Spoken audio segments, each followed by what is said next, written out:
இப்ப ஆசிட்ஸ்ல முக்கியமான ஆசிட்ஸ் அப்படின்னு பார்த்தா hydrochloric acid, sulphuric acid, nitric acid, hydrofluoric acid, carbonic acid, phosphoric acid, acetic acid and formic acid. இத்தனை acids வந்து புக்ல இருக்கு. இதுல ஸ்ட்ராங் ஆசிட்ஸ் எது, வீக் ஆசிட்ஸ் எது, இது ரெண்டும் முக்கியமான கேள்வி. சரிங்களா?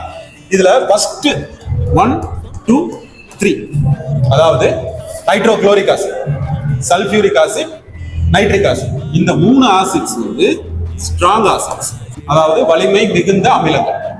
இந்த 3 தவிர கீழே வரக்கூடிய எல்லாமே ஹைட்ரோஃப்ளூரிக் ஆசிட்ல இருந்து ஃபார்மிக் ஆசிட் வரைக்கும் எல்லாமே வீக் ஆசிட்ஸ் தான், வலிமை குறைந்த அமிலங்கள் அப்படின்னு சொல்லுவாங்க. அப்ப இந்த ஃபார்முலாஸ் நமக்கு தெரிஞ்சிருந்துச்சு அப்படின்னா இந்த 3 மட்டும் நம்ம மெமரைஸ் பண்ணிக்கிட்டா போதும்.